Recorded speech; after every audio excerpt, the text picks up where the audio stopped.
안녕하십니까. 반갑습니다. 김동진이라고 합니다.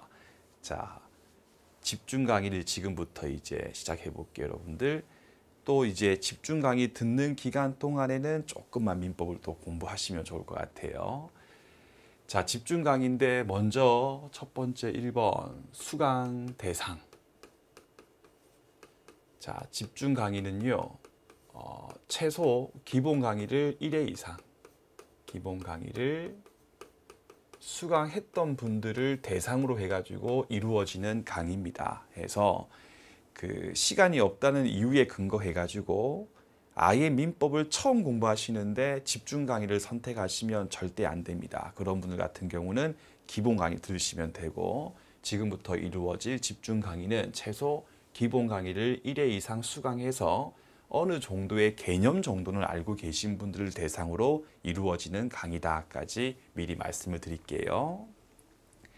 두 번째입니다. 예습할 때 기본 강의를 듣고 또 집중 강의를 듣는 분들께서는 이미 다 책에 밑줄이 되어 있을 거거든요. 밑줄 한번 빠르게 쫙 읽고 수업에 들어오시면 돼요. 근데 처음 이제 제 강의를 듣는 분들께서는요, 강의 목록에 보시면 밑줄 영상이 있을 거거든요.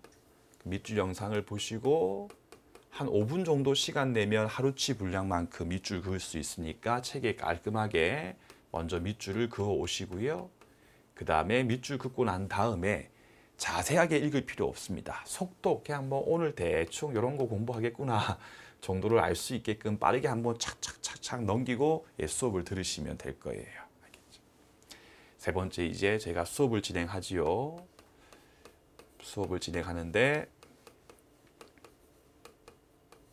그래프를 하나 그려볼게요. 이렇게 선을 그어가지고, 자, 이게 여러분 이쪽이 이제 이쪽 축이 시간의 흐름이라고 한다면 저쪽에 있는 축이 뭐냐면 보통 이제 우리가 민법 강의를 들을 때 여러분들의 의지라고 보시면 돼요. 의지 또는 집중력이라고 보면 돼요. 집중력.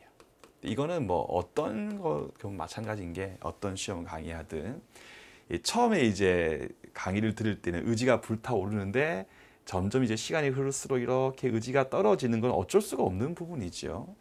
근데 이렇게 하다 보니까 생기는 문제가 뭐냐면, 이 민법 공부하시는 분들께서 항상 처음에 하는 민총 앞부분은 잘해요. 해서 뭐 민법 제1조, 간습법, 신의칙, 태야 이런 부분 잘하는데 중반 이후에 가가지고 이제 채권법 가면 앞에서 강사가 아무리 열심히 강의를 한다 하여도 의지가 조금 떨어진 상태에 있다 보니까 채권법이 잘 귀에 안 들어오거든요. 그러니까 제가 이제 기본 강의 끝나고 많은 분들한테 여쭤봤을 때에 여러분들 민총하고 채권법 중에 어떤 게 더 어려워했을 때 거의 80% 이상이 채권법을 더 어려워하고, 또 제가 작년 강의를 해보니까 적지 않은 분들께서 선생님 강의를 듣고 싶은데 마무리 강의 때 그 채권법에서 채권 강론은 날리면 되지 않습니까? 물론 그렇게 해도 이제 명가락해서 시험을 붙을 수도 있겠지만 너무 그렇게 위험한 길로 갈 필요가 없기 때문에 저는 생각에 그냥 골고루 공부해가지고 어려운 거 틀려주고 쉬운 거 맞추고 그렇게 하면 무난하게 여러분들 65점이라고 하는 점수를 받을 수가 있기 때문에, 굳이 민총이나 채권 총론, 채권 강론이 있었을 때 어느 한 차를 다 버린다라고 하는 부분 되게 좀 위험한 길이기 때문에 비추하는 길이거든요. 해서 제가 이번 집중 강의를 할 때는요, 바꿀 거예요. 무슨 말이냐? 채권법을 먼저 수업을 하고 그 다음에 민법 총칙을 수업을 할 겁니다. 그리고 채권법에 관한 부분을 되게 많은 분들께서 어려워하시거든요. 해서 채권법은 아주 자세하게 설명을 드리고요. 민총 여러분들 앞부분 있지 않습니까? 민법 제1조 간습법, 민법 제2조 신의칙이라든지 뭐 태야 같은 것들은 솔직히 말해가지고 다 아는 부분이에요. 이 부분 제가 빨리빨리 진행을 하고 키핑했던 시간을 제가 채권법에 집중 투자를 할 거기 때문에 기본 강의 때는 이렇게 나갔지만 진도를 지금부터 이루어질 집중 강의의 경우는요, 채권법을 먼저 하고 그 다음 다시 민총을 할 거다까지 미리 말씀을 드릴게요. 따라서 기본 강의를 한 번도 안 듣고 민법 전혀 모르시는 분들 같은 경우는요, 수업을 따라올 수가 없는 것이기 때문에 처음 공부하시는 분들은 차분하게 기본 강의를 선택하시고, 한 번 이상 수강하신 분들께서는 집중해 들으시면서 이렇게 한번 정리를 하시게 되면 나중에 문풀 갔을 때부터는 민법은 아무런 걱정 없이 마무리를 수월하게 할 수가 있을 겁니다. 알겠죠? 하시고 이제 채권 총론 보시면 제1장 채권법의 일반과 목적에 대해서 공부를 하고요. 두 번째 채권의 소멸, 변제 등에 대해서 공부를 하게 되고요. 그 다음에 채권의 효력, 그 다음에 여러 명 나왔을 때 어떻게 할 것인가, 그 다음에 채권 양도와 채무 인수 이렇게 공부를 쭉쭉쭉 하게 된다까지 항상 채권법은 큰 틀을 딱 보시면서 수업 들으시면 큰 도움이 될 겁니다. 하시고 채권법 바로 한번 수업을 진행해 보도록 하겠습니다. 교재 196페이지 가신 다음에 자, 이제 제가 집중 강의를 할 때는요. 썰을 길게 풀지 않고 여러분들께서 직접적으로 바로 문제 풀 수 있는 실전적으로 정리를 할 거니까 제가 항상 설명하고 이것만 딱 기억하세요 하는 부분이 있으면 그거를 계속 반복하시면 될 겁니다.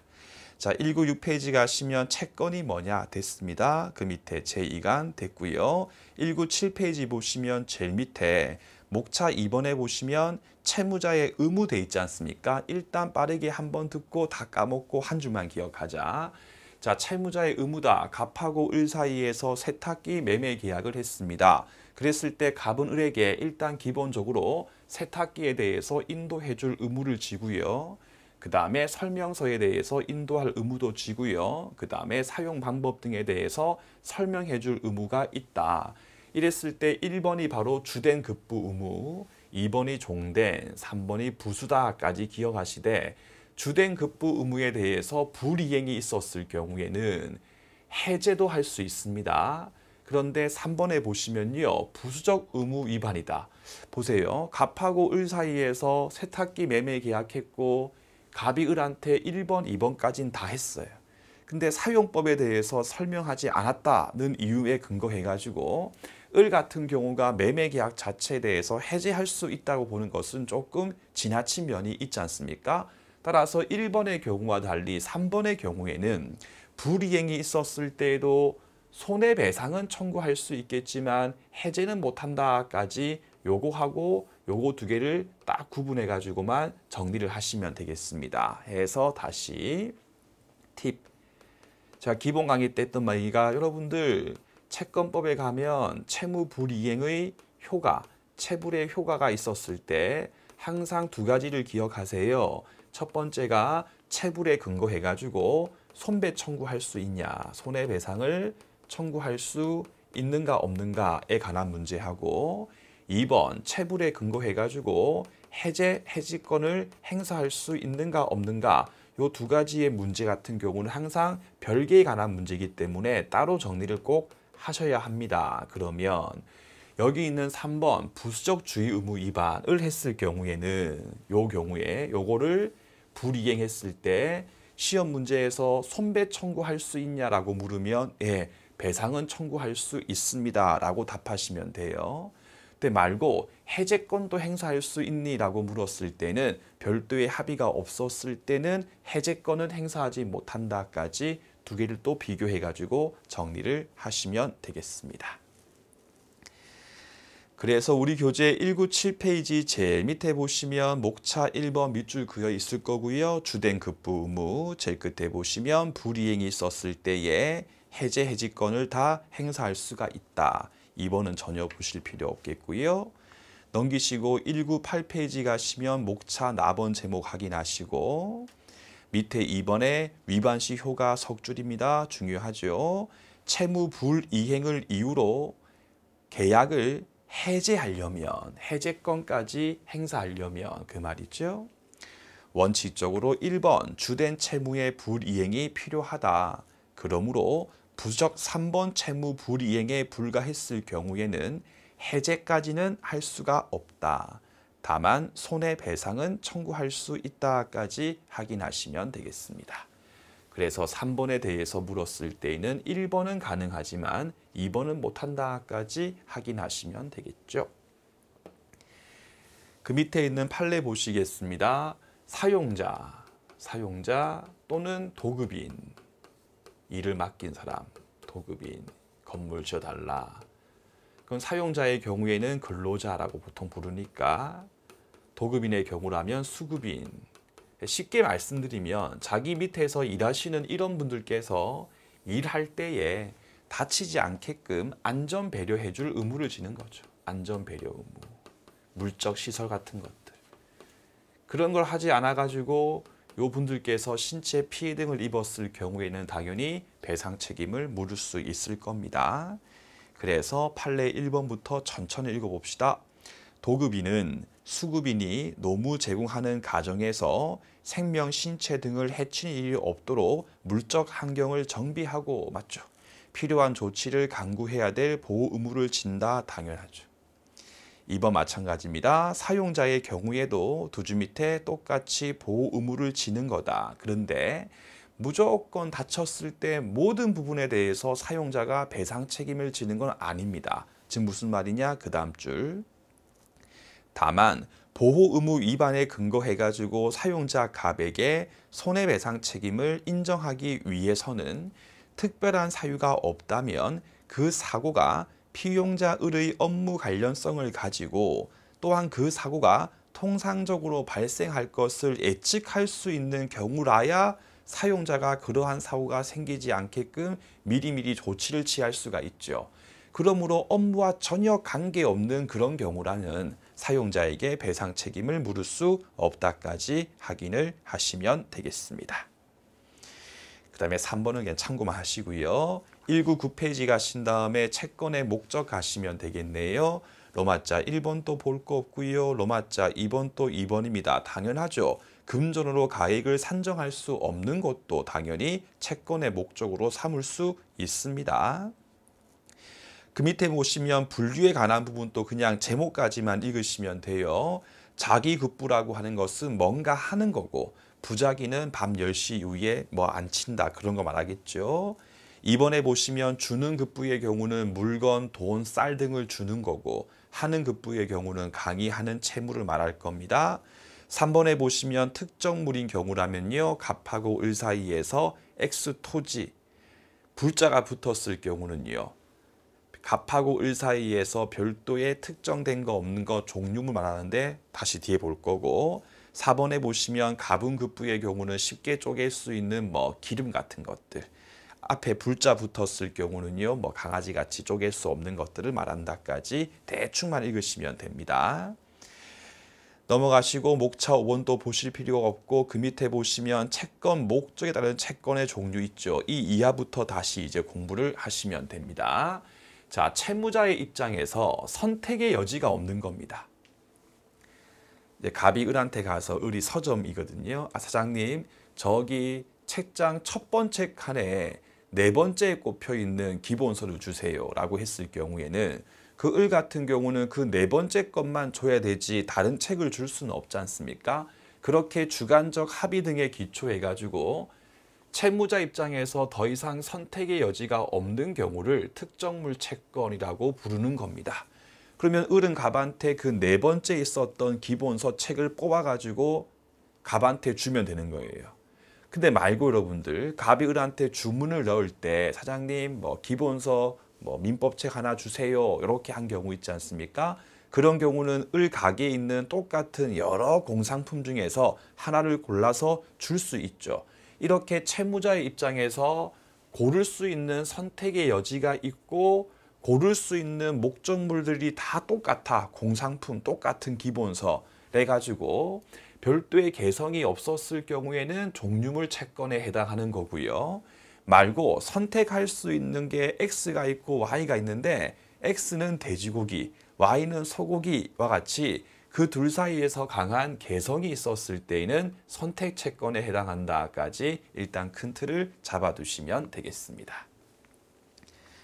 그럼 다시 이제 우리 교재 오신 다음에 1번에 보시면 특정물 채권 있지요. 밑에 목차 나번에 보시면 민법 제374조 읽어볼게요. 이렇게 특정물의 인도가 채무자가 해야 될 급부, 즉 채권의 목적이었을 때는 채무자는 밑줄 그 물건을 인도할 때까지 그 물건을 갑한테 인도할 때까지 성간주의 의무를 지는 거다. 그럼 인도할 때까지라고 하는 부분에 이렇게 밑줄을 그은 다음에 쭉 빼게 나가지고 틀린 지문. 이행기까지 하면 틀린 지문이에요. 이행기까지가 아니고 원칙적으로 인도할 때까지 실제 내어줄 때까지 성간주의 의무를 지는 거다. 그럼 성간주의 의무가 무엇인가 라고 하는 부분은 그 다음 줄에 있지요. 한번 쭉 읽으시되 이해만 하시면 되지 문구에 대해 절대 암기할 필요 없습니다. 자, 저기 있는 의사 갑이 한자을한테 진료 행위를 했는데 이 한자을이 사망을 했습니다.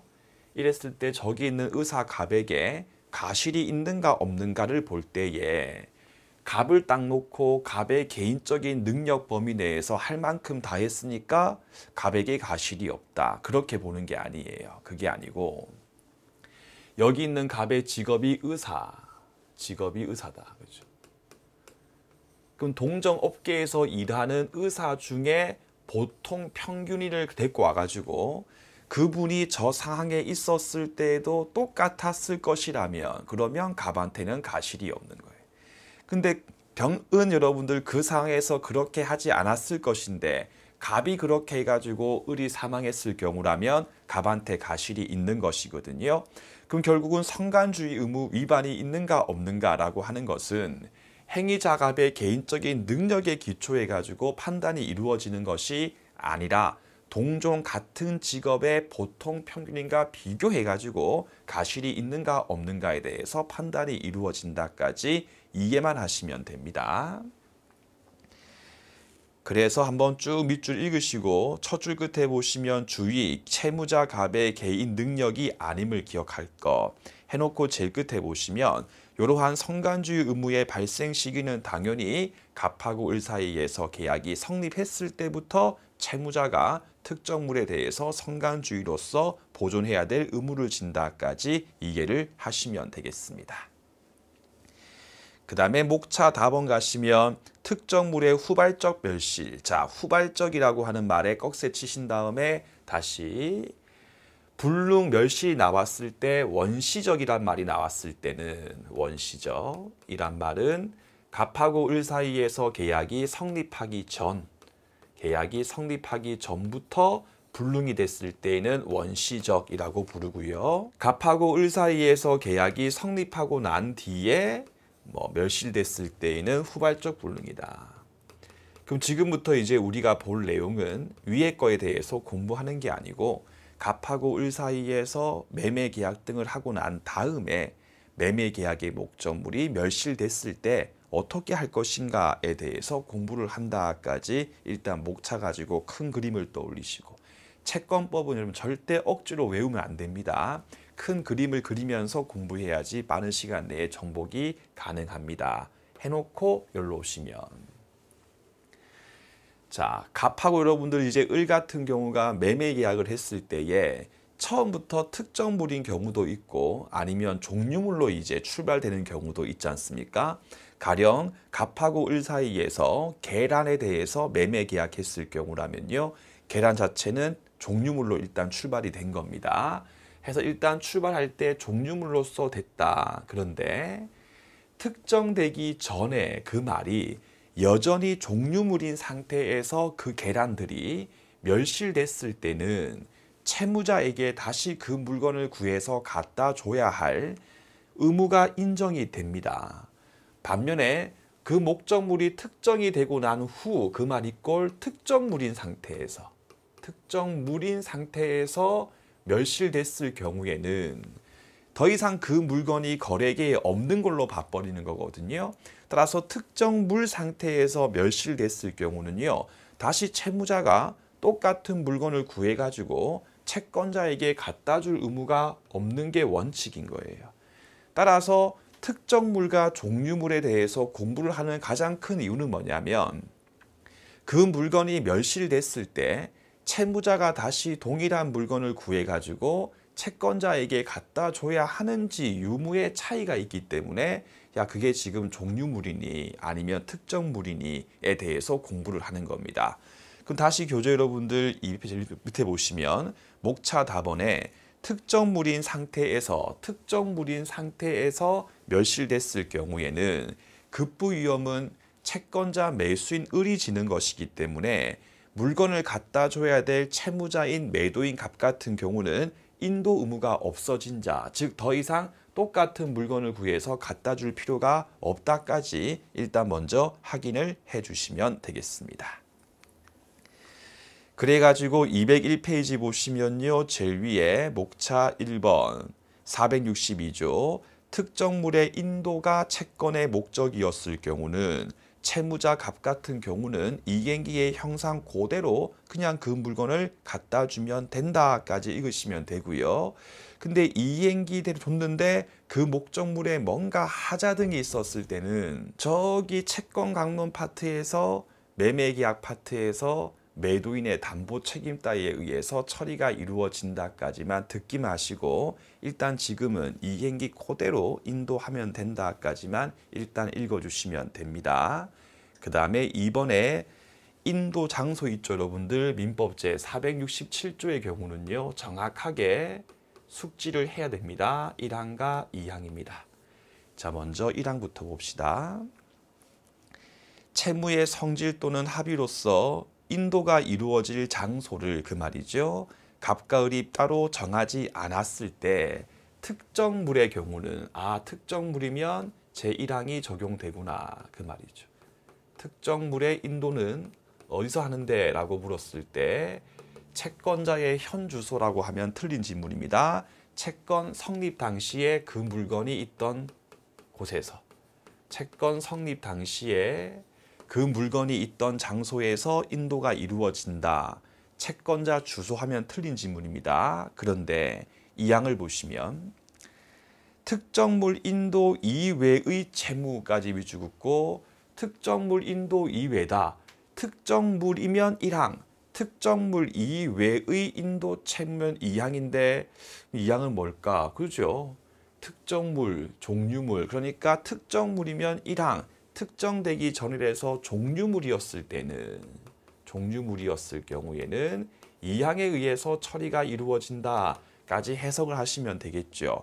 그럼 다시 특정물 인도 이외의 종류물 등의 채무의 변제는 그때는 원칙적으로 물건을 내어주는 장소는 채권자의 현 주소다. 그러면 시험 문제에서 별거 없죠.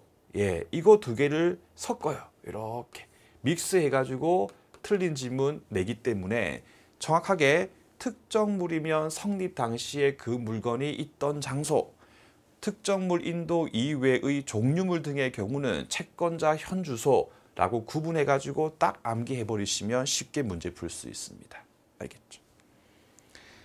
그 다음에 목차 2번에 보시면 종류 채권입니다. 의 제일 끝에 보시면 종류 채권은 인도할 목적의 개성이 별로 안 중요하다. 개성이 중요하다. 소고기, 돼지고기 같은 경우라면 그 뒤에 나오는 선택 채권의 문제고요. 별로 안 중요한 경우는요. 지금부터 우리가 공부할 종류물 채권에 해당한다.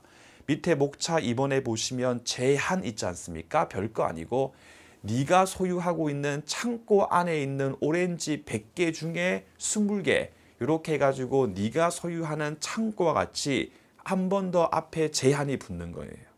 그럼 제일 끝에 보시면 네가 보유하고 있는 주식 중에 일부를 담보로 달라. 네가 들고 있는 보유주식이라고 걸었으니까 제한에 해당한다까지 읽어주시면 되겠습니다. 해서 2번 제일 끝에 보유 주식의 일정량을 담보로 제공하기로 했을 경우도 네가 들고 있는 3전 주식 중에 100주 이렇게 했기 때문에 제한 조제권에 해당한다까지 읽어주시면 되겠죠. 그 목차 나머에 보시면 이제 목적물의 품질 있지 않습니까? 민법 제375조입니다. 자, 계란 10박스를 주문했을 때 계란도 상등, 중등, 하등 품질이 있겠죠. 채권법은 항상 합의가 제일 중요하거든요. 최상등품 했으면 그거 주면 돼요. 근데 1항에 보니까 채권의 목적을 지정했는데 별도의 성질이나 합의에 의해서 품질 등을 정할 수 없었을 경우에는 중등에 체크하시고 따라서 하등하면 틀린 지문입니다. 중등 품질로서 제공을 하라. 그 다음에 2항입니다. 제1항의 경우에 채무자가 이행에 필요한 행위를 완료하거나 혹은 채권자를 받아가지고 줄 물건에 대해서 지정하면 그때부터는 그 물건이 그 채권의 목적물이다. 바로 이 이항이 종류물이 이렇게 되면 특정물이 된다. 그건 거예요. 그 중에서도 딴 거 필요 없고 채무자가 이행에 필요한 행위를 완료했다. 필요한 행위를 완료했을 때부터는 그 종류물이 바뀌는데 특정물로 필요한 행위를 완료할 때가 언젠데 라고 했을 때 다시 그림 보시면 그래서 이행에 필요한 행위를 채무자가 할 거 다 했을 때는 이 뜻이죠. 했을 때는 그때부터 이제 특정이 되는 거거든요. 그러면 어떻게까지 하면 채무자 갑이 을한테 할 걸 다 했다고 평가할 수 있겠느냐의 문제인 거예요. 그렇게 했을 때 다시 민법상 채무의 경우에 지참 채무라고 하는 것은 채무자 갑이 채권자 집까지 갖다 주기로 한 채무가 이거예요. 그러면 채무자 갖다 주는 채무를 말한다. 그러면 지참 채무의 경우는 채무자 갑이 채권자 을 집까지 가서 띵동띵동 눌러가지고 채권자 을이 손만 내밀면 받을 수 있는 상태까지 놓였을 때 특정이 되는 겁니다. 반대로 추심 채무라고 나오게 되면 이거는 합의를 등을 통해 가지고 채권자 을이 채무자 집으로 와서 받으러 오는 채무거든요.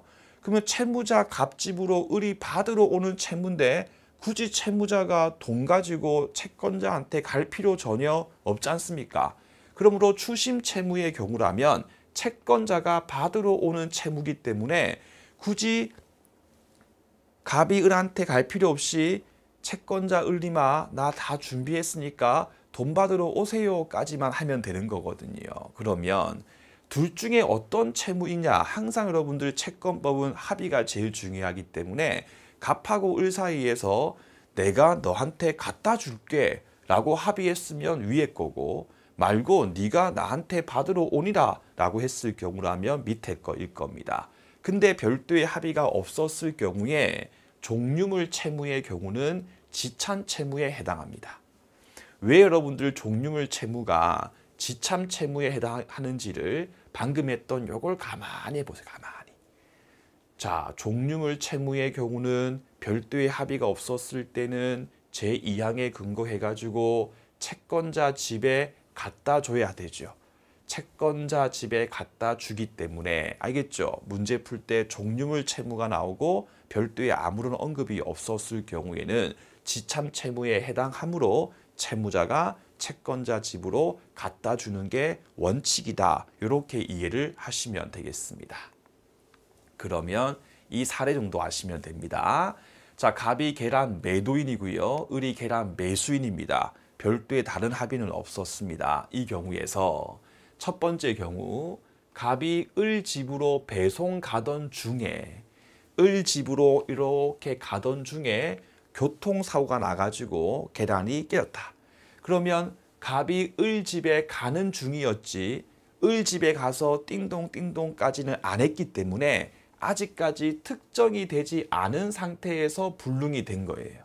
그럼 특정되지 않은 상태에서의 불능이란 말은 결국 종류물인 상태에서 불능이 된 거거든요. 그럼 다시 종류물인 상태에서 불능이 됐을 때에는 다시 구해서 갖다 줄 의무가 있지 않습니까? 그러니까 사례 문제 풀 때 갑이 을 집으로 가던 중에 불능이 됐을 때는 다시 또 그 물건을 구해가지고 을한테 갖다 줘야 될 의무가 인정됩니다. 라고 답하시면 되는 겁니다. 반면에 갑이 을 집까지 갔어요. 2번. 띵동띵동 했어요. 근데 을이 집에 없어가지고 결국은 못 쪼고 다시 이렇게 복귀하는 도중에 띵동띵동하고 복귀하는 도중에 교통사고가 나가지고 계란이 멸실됐을 때는 갑이 을 집에 가서 띵동띵동 했을 때가 방금 봤던 채무 이행에 필요한 행위를 완료한 경우에 해당하는 거거든요. 그죠? 그러니까 특정된 상태에서 불능이 돼버린 거예요. 특정된 상태에서 불능이 됐으니까 다시 동일한 계란을 구해서 갖다 줄 의무가 없다까지 정리를 하시면 되겠습니다. 그래서 우리 교재 202페이지를 보시면요. 제일 위에 목차 2번 확인하시고 목차 가번에 별도의 합의가 있는 경우에 1번 읽어볼까요? 종류 채권했던 갑과 을은 특정 방법을 당연히 미리 합의할 수도 있고 미리 합의했을 때에는 그 합의에 의해서 처리가 이루어진다. 제3자에게도 지정권 당연히 줄 수가 있고요. 지정권자가 이걸로 할게요 라고 지정하게 되면 특정물이 되는 거다. 근데 2번입니다. 지정권이 있는 사람이 계속적으로 행사하지 않고 버티는 경우 있지 않습니까? 그랬을 때는 어떻게 할 것인가에 관한 문제거든요. 우리 교재 조금 넘겨보시면 206페이지를 보시면 거기 중간에 보시면 민법 제381조 있지 않습니까? 선택채권에서 민법 제381조를 갖다 쓰고 있는 게 유추 적용을 하는 게 판례의 입장입니다. 그래서 1항 읽어볼게요.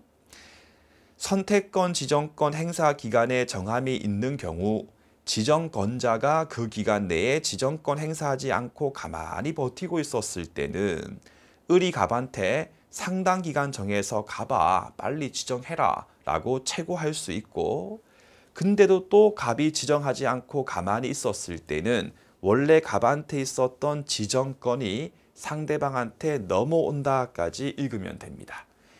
그래 다시 똑같이 우리 교재 202페이지를 보시면 상단 목차 가번의 2번 밑줄 부분 판례는 381의 유추를 인정한다.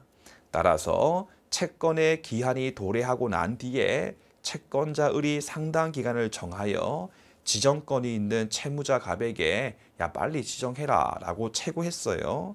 근데 또 채무자가 이행할 물건에 대해서 지정하지 않고 가만히 있었을 때는 똑같이 지정권이 채권자에게 넘어간다까지 읽어주시면 되겠습니다. 근데 목차 나번에 보시면요. 지정 방법 따위에 대해서 별도의 합의가 없었을 경우는 다시 채무자가 해야 될 모든 행위를 완료했을 때 특정이 이루어진다. 해놓고 목차 1번에 보시면 제목에 지참 채무 확인했나요? 그럼 2번의 특정식입니다. 채무자가 목적물을 가지고 채권자 을 집에 가서 띵동띵동 해가지고 채권자 을이 수령할 수 있게끔 놓였을 때에 이루어지는 거다. 따라서 채권자 을 집에 가기 전에 즉 운송 도중의 멸실 그러니까 방금 봤던 사례에서 1번이죠. 갑이 을 집에 가던 중에 멸실됐을 때는 특정되지 못해서 종류물 상태에서의 멸실이기 때문에 갑은 다시 똑같은 물건을 구해서 을한테 갖다 줘야 하는 것이다. 알겠죠? 밑에 2번 같은 경우는 개념까지만 아시면 되고 2번에 있는 특정 시기는 볼 필요 없습니다. 해서 추심채무라고 하는 것은 채권자 을이 받으러 오는 것을 말한다까지만 정리를 하시면 되겠죠. 다시 그러면 자, 이 2번에 복귀하던 도중에 멸실됐을 경우에는 다시 2번의 경우에 기읍번 을은 갑에게 다시 계란 달라 계란 인도 청구 못합니다. 인도를 청구할 수 없다. 왜? 갑이 다시 을한테 갖다 줄 의무가 없으니까. 그럼 니은번입니다. 이때 갑이 을에게 매매대금, 계란 매매대금 주세요. 계란 매매대금 지급을 청구할 수 있는지 없는지 한번 떠올려 보세요.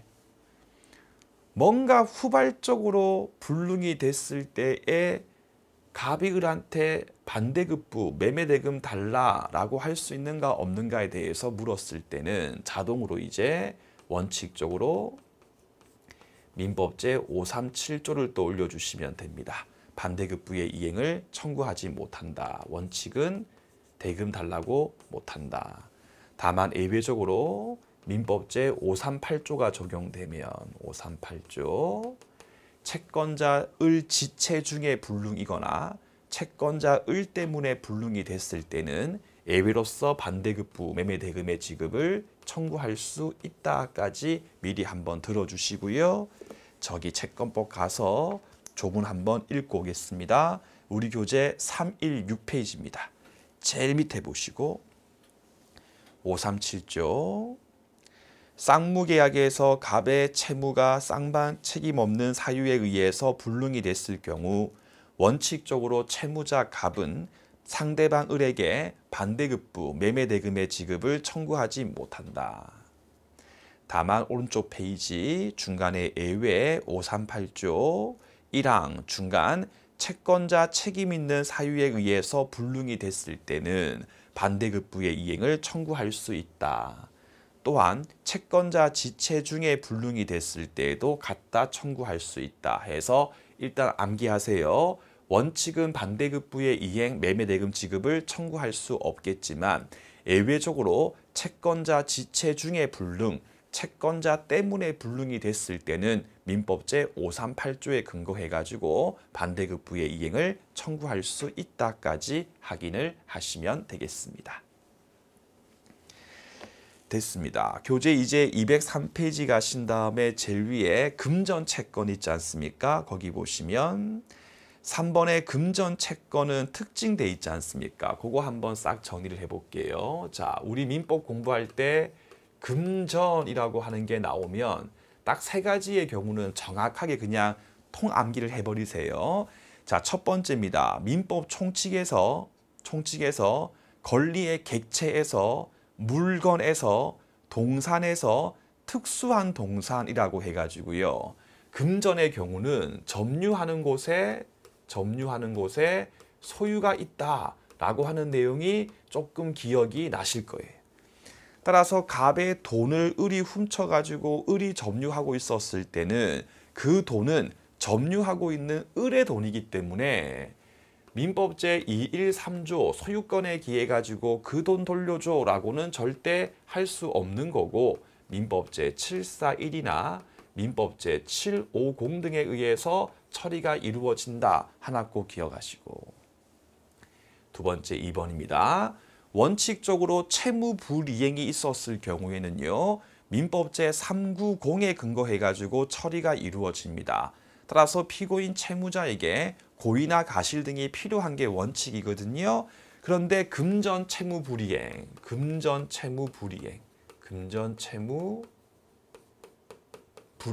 이행 지체를 말하겠죠.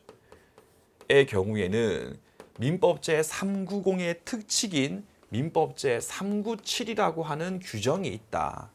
따라서 채무자 같은 경우는 가실 없음에 근거해 가지고 못한다 등등등의 내용이 있으니까 일단 큰 틀만 금전 채무 불이행 같은 경우는 민법 제397조에 의해서 처리가 이루어진다까지 해주시고 세 번째 3번입니다. 금전 채무의 경우는 채무자가 돈이 없는 거는 자기 수중에 돈이 없는 것에 불과하기 때문에 금전 채무 같은 경우는 절대 이행불능이라고 하는 게 있을 수가 없다. 이행불능이라고 하는 것은 있을 수가 없는 것이고 금전 채무의 경우는 이행지체가 생길 뿐이다 라고 하는 부분은 세트로 그냥 기억을 해버리세요. 그래가지고 203페이지 제일 위에 보시면 3번 특징의 금전 채권 등의 경우는 비록 지금 채무자가 돈이 없어도 나중에 돈 벌면 채권자에게 이행할 수 있기 때문에 이행불능 따위의 문제가 생기지 않고 이행불능 따위의 문제는 생길 여지가 없고 지체 등의 문제가 생길 뿐이다까지 확인을 하시면 되겠습니다. 이제 목차 나번에 보시면요. 조문만 읽으시면 되죠. 채권의 목적이 어느 통화로서 지정했을 경우에도 그 통화가 그 당시에 갔을 때에 잃었을 경우에는 다른 것 갖고 변제할 수 있다. 다만 있을 수가 없는 일이기 때문에 조문까지만 한번 읽으시면 되고요. 이번에 보시면 달러 떠올려 주시면서 조문이랑 채권의 목적이 미국 통화로서 지급하기로 합의했을 경우에도 채무자의 경우에는 선택했던 그 나라 각 종류의 통화에 근거해 가지고 변제할 수가 있는 것이다. 1달러, 100달러 가능하다. 그 말이죠. 이 항도 마찬가지입니다. 채권의 목적이 미국 달러로서 지급할 경우인데 그 통화가 그 당시에 또 잃었을 경우에는 같은 미국에 있는 돈 가지고 또 변제를 하라. 한번 읽으시면 되고 378조입니다. 채권액이 미국 달러인 경우에도 채무자는 밑줄 지급할 때 지급할 때까지 할 때 있어서의 황금 시가에 근거해 가지고 원화로 갚을 수가 있다까지 기억하신 다음에 한번 지울게요. 이렇게 선을 그어 가지고요. 갑하고 을 사이에서 돈 갚기로 약속을 했고요. 약속한 날짜고요.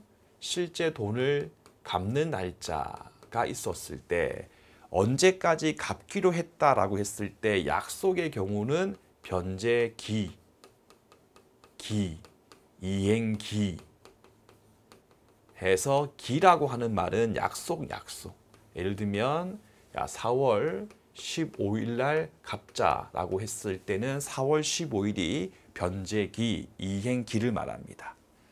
그럼 그 뒤에 여러분들 실제 채무자 갑이 채권자 을에게 100만 원 갚는 날짜가 이른바 변제시, 이행시라고 부르는 거예요. 이행시. 그러면 방금 봤던 이게 5월 15일이다. 5월 15일이다. 라고 했을 때에 다시 위에 378조에 있는 지급할 때 있어서의 황금 시가에서 지급할 때의 의미가 무엇인가에 대한 문제인 거예요. 지급할 때. 지급할 때지 지급하기로 한 때가 아니었죠. 해서 우리 판례 같은 경우는 그거는 실제 변제시, 이행시의 황금에 근거해 가지고 보는 거지 이행기, 변제기가 아니다라고 보는 게 판례의 입장이었다. 그래서 그 밑에 있는 1번 밑줄친 부분 방금 읽었던 한산 시기에서의 지급할 때란 지급해야 할 때 약속했던 기가 아니라 알겠죠? 현실로 돈을 주는 변제시, 이행시, 지급시 시를 말한다까지 시를 말한다. 기가 아니고 현실로 줄 때 알겠죠? 또 다시 위에 여러분들 378조에 보시면 원래 채무자 갑은 을한테 달러로 주기로 했어. 달러로. 근데 한국 돈으로 바꿔줄 수 있지 않습니까? 그게 바로 대용권. 그럼 이러한 대용권은 채무자는 조문에 있지 않습니까? 근데 채권자가 채무자한테 원래 줄 돈이 달러인데 더 달라 라고 할 수 있는가 없는가는 조문에 없기 때문에 채권자에게도 대용권이라고 하는 것이 인정될 수 있는가 없는가에 대해서 대립이 있습니다. 근데 우리 판례 같은 경우는 공평의 원칙에 근거해 가지고 채무자에게만 인정할 필요 뭐가 있냐라고 해가지고 비록 조문에 봤을 때에는 채권자는 없지만 우리 판례 같은 경우는 해석을 통해서 인정하고 있다까지 확인하시면 되겠습니다. 그래가지고 그 밑에 있는 2번입니다. 대용권은 조문상 봤을 때에는 채무자 갑에게만 두고 있지만 채권자 같은 경우에도 제일 끝에 판례 같은 경우는 긍정설 행사할 수 있다고 본다까지 확인하시면 되겠습니다. 그 다음 목차 4번 제목 확인하시고 204페이지 가시면 2번의 이율 눈으로 약정 이율 같은 경우는요 합의할 수 있는 게 원칙이지만 뒤에 나오죠. 이자 제한법에 의해서 최고 맥스 이자율에 대해서 제한받는 경우가 있다 하시고 목차 나번에 보시면 법정 이율 있지 않습니까? 379조 이자 지급하기로 한 채권의 이율에 대해서 별도의 규정이나 별도의 합의가 없었을 경우에는 연 5%다까지 확인하신 다음에 여러분들 연자에 밑줄 긋고 월 아니죠. 1년에 5%까지 확인하시면 됩니다. 밑에 목차 나번에 1번, 2번 필요 없고 여러분들 2번에 제일 끝에 보시면 특징이 있지 않습니까? 제일 끝에 있는 밑줄 원본 채권에 대해서 양도가 됐을 때에 이미 도래했던 이자 채권도 같이 당연히 넘어가느냐 그것만 딱 보시면 되거든요. 해서 여기 있는 앞에 있는 게 다 필요 없어요. 여러분들. 이거 이미 이행기가 도래했던 채권이 이렇게 있었고 그 다음에 2월 말 지나서 3월 중순 무렵에 채권자 갑이 원금 채권을 제3자 병한테 양도하기로 합의를 했던 거예요. 그래가지고 갑이 원금 채권을 병한테 양도했는데 원금 채권은 양도했는데 요 앞에 있었던 이자 채권의 경우에는 어떻게 할 건지에 대해서 별도의 합의가 없었을 경우에 저 앞에 있었던 한 달치, 두 달치 발생된 이자 채권에 관한 부분도 같이 병한테 넘어가느냐에 관한 문제거든요. 여러분들께서 만약에 쩐주갑이라면 이미 내 돈일 때 발생했던 이자까지 병한테 같이 넘겨주겠습니까? 그렇게 안 하겠죠, 여러분들. 따라서 별도의 합의가 없었을 경우에는 양도 이후에 앞으로 생길 채권에 관해서는 병한테 가겠지만 양도하기 전에 내 쩐일 때 생겼던 이자 부분 같은 경우는 내 수익이기 때문에 별도의 합의가 없다면 병한테 안 가겠죠. 따라서 이자 부분에 대해서 별도의 합의가 없었을 때에는 함께 양도되지 않는 게 원칙이다. 근데 2번입니다. 원금 채권이 소멸시효 완성에 의해서 소멸됐다. 다시 민법 총칙 내용이죠. 원금 채권이 소멸시효 완성에 의해서 소멸돼 버리면 소멸시효 완성의 경우는 여러분들 소급표, 기산일로 소급표가 인정이 돼 버리죠. 맞죠? 따라서 결국 처음부터 원금 채권이 없는 거거든요. 그 경우에는 같이 함께 소멸된다. 해서 여러분들 원금 채권을 타인한테 양도했을 경우에 같이 넘어가느냐라고 물었을 때는 별도의 합의가 없었을 때는요. 같이 안 넘어갑니다. 라고 답하시면 되겠고요. 말고 원금 채권이 소멸시효 완성에 의해서 소멸됐을 경우는 정말 별도의 특별한 사유가 없었을 경우는요. 이자 부분도 함께 소멸된다까지 요거 두 개 간단하게만 비교해가지고 정리를 하시면 충분할 겁니다. 앞에 그림 전혀 필요 없습니다. 그럼 다시 교재 204페이지 제일 끝에 원본 채권이 갑에서 병에게로 양도가 됐을 경우에 이미 다 도래했던 이자 채권의 경우는 같이 병아 내가 니한테 넘겨줄게 라고 하지 않은 이상은 당연 양도된 것은 아니다 됐죠. 그 다음에 목차 답원에 보시면 이자 제한법에 대한 부분 있지 않습니까? 절대 암기할 필요 없습니다.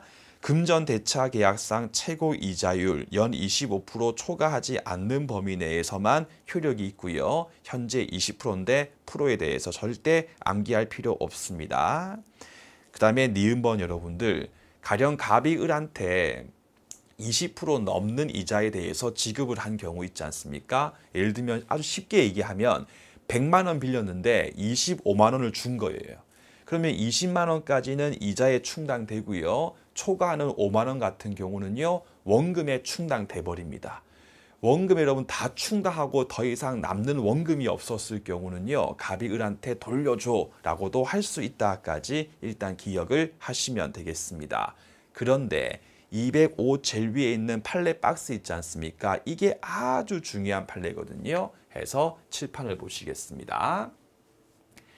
갑이 있고 갑이 돈을 빌려 쓴 차주, 그럼 갑이 이제 돈 갚을 의무를 지니까 채무자라고 부르시면 되겠고요. 을이 갑한테 돈을 대여했다, 대주, 채권자라고 부르시면 될 거예요. 자, 이때 을이 조금 사채업자 느낌이 나요. 고의 등에 근거해가지고요. 갑한테 대금 받기로 해가지고 갑이 이제 을한테 최고 이자율을 초과하는 이자에 대해서 이미 지급을 했습니다. 해놓고 갑이 이제 을을 상대해가지고요. 민법제 7호 공조에 근거해가지고 불법행위에 근거한 손배청, 손해배상 청구를 최초로 청구했던 사건이 나온 거예요. 했을 때 이제 갑 청구가 인용될 수 있는가 없는가가 이 사건 쟁점이거든요. 자, 이때 을이 뭐라고 했냐면 여기 따옴표 친 말은 이제 을의 이야기입니다.